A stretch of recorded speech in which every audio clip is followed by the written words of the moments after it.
यह जो बड़ा सा चूजा आप अभी देख रहे हैं, इसकी माँ दुनिया की सबसे बुरी माँ है। क्यों? क्योंकि सबसे पहले तो यह अपने घोंसले में नहीं बैठा है और साफ है कि यह खुद तो यहाँ चढ़ा नहीं होगा, और दूसरी बात, किसी और के माता पिता इसका ख्याल रख रहे हैं। आपने शायद कोयल के बच्चों के बारे में सुना होगा। कोयल सबसे मशहूर बुरी माँ मानी जाती है, क्योंकि वह अपने बच्चों को दूसरों के घोंसले में छोड़ देती है और उन्हें खुद ही जीने देती है। लेकिन असल में जानवरों की दुनिया में और भी कई बुरे माता पिता भरे पड़े हैं, कुछ तो बेहद ही खराब हैं, और आज हम उन्हीं के बारे में बात करेंगे। शुरुआत करते हैं इस वीडियो से, जहां एक सारस अपने बच्चे को घोंसले से बाहर फेंक देता है। क्या आपको लगता है कि वह चूजा इस तरह गिरने से बच पाया होगा? और इसके बाद भी लोग कोयल को बुरी माँ कहते हैं। इस हिसाब से तो वह सबसे अच्छी माँ हो गई। जाहिर है सारस यह इसलिए नहीं करते क्योंकि उन्हें अपने बच्चों से नफरत है या उन्हें कोई मानसिक समस्या है, बल्कि कुछ जानवरों और पक्षियों के लिए ऐसा व्यवहार बिल्कुल सामान्य है। मुझे खुद यह कहते हुए विश्वास नहीं हो रहा, लेकिन कई प्रजातियों में अपने ही बच्चों को मार डालना एक सामान्य प्रक्रिया है। इसके लिए एक खास शब्द भी है, रिडक्शन ऑफ ब्रूड। सफ़ेद सारस भी ऐसा करते हैं, लेकिन इसका उनके पालन पोषण की क्षमता से कोई लेना देना नहीं है।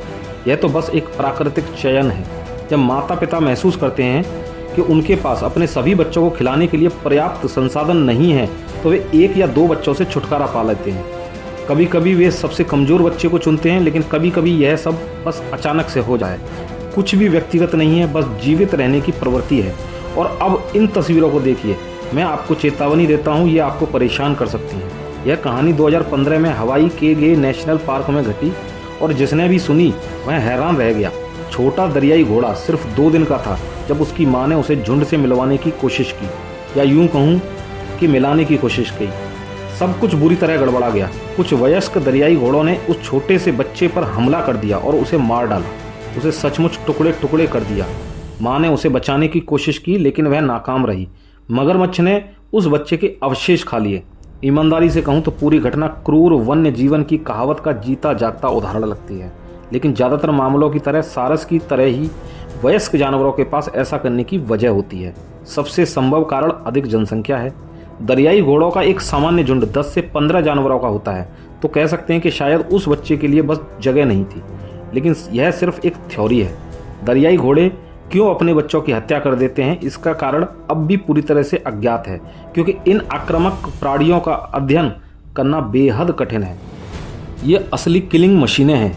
दरियाई घोड़े अक्सर उन लोगों पर भी हमला कर देते हैं जो उनके पानी के स्रोत के बहुत पास चले जाते हैं, या फिर जो भी उनके रास्ते में आ जाए उसे कुचल सकते हैं।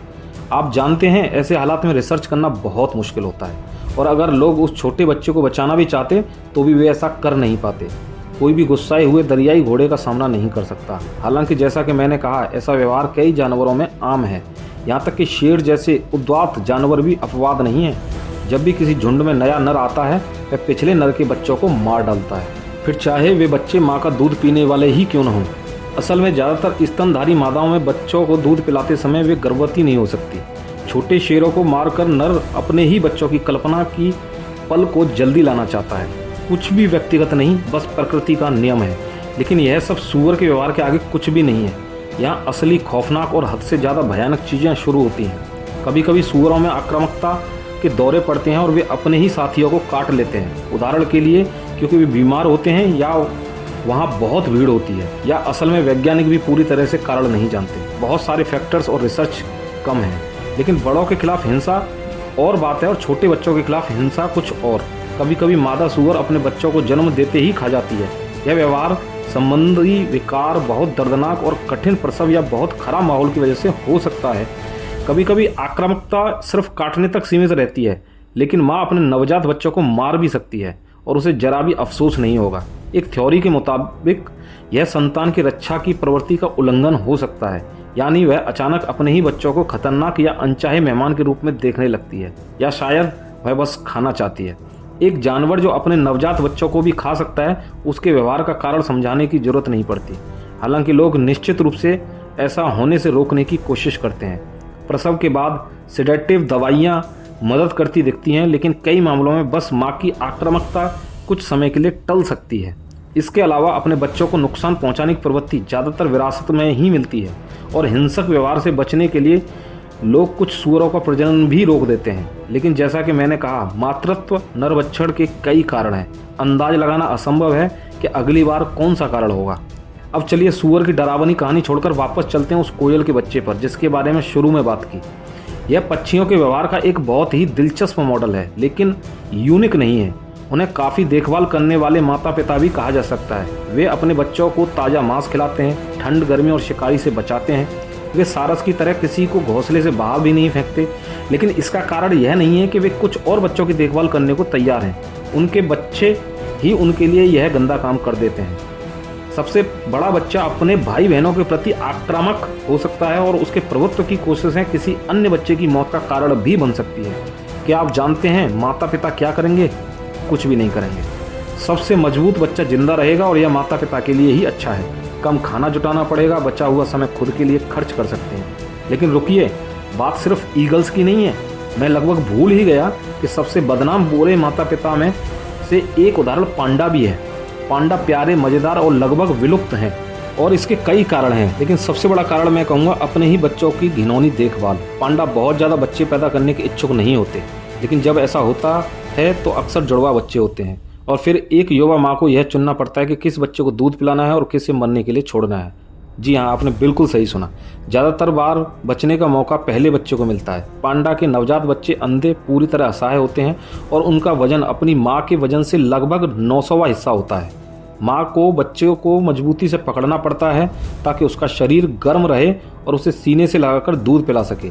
तो मादा को सब कुछ अपने बच्चे के लिए ही करना होता है और वह यह दोनों बच्चों के साथ एक साथ नहीं कर सकती। तो लोगों ने इसका हल निकाला। कैद में जब जुड़वा बच्चे होते हैं, जन्म के कुछ ही देर बाद देखभाल करने वाले एक बच्चे को माँ से छुपा लेते हैं ताकि माँ को लगे कि बस एक ही बच्चा है। और हाँ, पांडा को इससे कोई फ़र्क नहीं पड़ता। एक बच्चा, दो बच्चे, कोई फ़र्क नहीं पड़ता। उन्हें तो बस खाना कम मिलेगा, इससे मतलब है। इन जुड़वा बच्चों को दिन में 10 बार तक अदला बदली की जाती है ताकि माँ को लगे कि बस एक ही बच्चा है। एक बच्चा माँ के साथ रहता है और दूसरा इंक्यूबेटर में रहता है और फार्मूला दूध पीता है। इस तरह दोनों बच्चों को जिंदा रखने का मौका मिलता है और माँ को बस मीठा पानी मिल जाता है तो सब खुश रहते हैं। वैसे मछलियों और जल जीवों का क्या? अजीब बात है, यहाँ भी कुछ कम नहीं है। जब छोटे पर्च मछली के बच्चे पैदा होते हैं तो उनका पिता पूरे इलाके की रक्षा करता है। वह उनके चारों ओर चक्कर लगाता है, उन्हें एक साथ रखता है और शिकारी से बचाता है। संक्षेप में कहें तो वह एक आदर्श माता पिता की तरह व्यवहार करता है। कुछ दिनों बाद ज़्यादातर मछलियाँ अलग तैर जाती हैं और इसी पल नर का व्यवहार बदल जाता है। वह उनकी रक्षा करने की बजाय उन्हें किसी भी अन्य छोटे शिकार की तरह खाने लगता है। या तो बहुत तेज तैरो या फिर मरो। ठीक है, ये तो पर्च हैं, इन्हें बुद्धिमान तो नहीं कह सकते। डॉल्फिन की तरह नहीं। डॉल्फिन तो ऐसा कभी नहीं करेंगी, है ना? 2013 में रिसर्चरों ने एक बॉटल नोज डॉल्फिन के बच्चे का जन्म देखा। बॉटल नोज डॉल्फिन सबसे आम प्रजाति है, लेकिन जंगल में उनके जन्म को पहले कभी नहीं देखा गया था। लेकिन वैज्ञानिकों की खुशी ज़्यादा देर नहीं टिक पाई क्योंकि वे लगभग शिशु हत्या के गवाह बने। 2 नर डॉल्फिन ने जन्म के 2 मिनट बाद ही बच्चे को डुबोने की कोशिश की।